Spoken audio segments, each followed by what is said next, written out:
Why would you want to do something like that, though? Like cut yourself with glass? Well, that just happened. It wasn't really planned. It just kind of happened. One would better ask the promoter of that show why he chose to serve cocktails in glass tumblers at a very, very hard rock show. Okay. You know, it was hazardous, and things just happened. So there's a combination of things happen. The thing that was probably most outrageous about it was I didn't stop singing. Mm-hmm. You know, so there was blood. I didn't go, "Oh, I've cut myself with glass. I must run now." Do buy my greatest hits. You know. One of the things you've done on stage is dive into the audience. Yeah. Which I think a lot of other people copied over the years. Yeah, the first time I did that, it was just I was opening for the Mothers of Invention. It was the second show we'd ever played. I'd played with the Stooges it was the first one I did as a front vocalist. I'd set down the guitar and I was going to just front the band, and I was terrified, and I was looking for a way to get a certain kind of attention and make something happen. There was a gap between myself and the audience, physical gap. It was too wide, and I wanted it to close. And there were only a couple of girls came and got very near the stage, but that was it. No other takers. So I thought, well, it'd be cool if I fell on them. And I did what little kids do. I don't know if you got kids, but they go through a phase, I think they're about 3 or 4, maybe 5 or 6, where they'll stand very rigid and sort of mime falling on the floor, falling on their face. I did that, and they didn't catch me.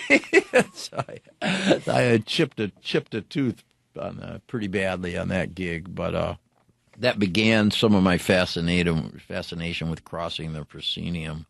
It wasn't long after that I had a pair of jeans that I really, really liked, and I didn't want to stop wearing them at gigs, and they started getting rips and slits and holes, and nobody else was doing that either. Nobody even walked down the street with holes in their pants, and now I see every little hairdresser in L.A. walking around with slit-up pants, and Michael Jackson, and it's incredible. I got that fashion from it was a reverse of what R&B singers used to do. P.J. Proby was famous for this.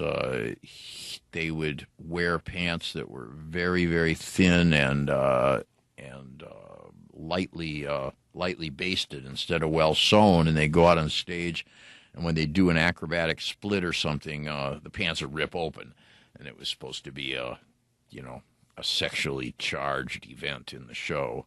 So I just thought, well, why not just come out with them already ripped? let's just drop the ceremony here, Well, you hardly come came out with a ripped pants, You've come out with hardly any clothes to begin with. I mean, you rarely wear anything on your chest. You're usually like bare chested. They all say something. Everything you wear says something, and I just felt that what everything was saying was getting in the way. If you wear a T-shirt that says free Katie Holmes, you're saying something. You wear a blue Oxford shirt, you're saying something. Of course, if you're bare chested, you're saying something too. You can't get away from it. Well, but it can mean a lot of things. It's a little more basic. I got a lot of ideas for the Stooges in the undergrad library of the University of Michigan. I still had my library card. I was a college dropout, and I thought, well, this is going to take some thought. There are a lot of good books in here. I used to go there and read a lot of Social Ant, which gave me a lot of ideas about behavior tribal behavior and its possible application to rock shows. But I was also just looking at a book of Egyptian antiquity one day, and all the pharaohs never wear shirts. And I just kept looking, and I thought, gee, there's something about that. There's something expressive and class. Now, it's not going to work, if you're a big fat guy with a hairy chest, then that's different. But if you have I was lucky enough I had a sort of basically normal, I thought, hey, I can do Pharaoh. Yeah, But I look about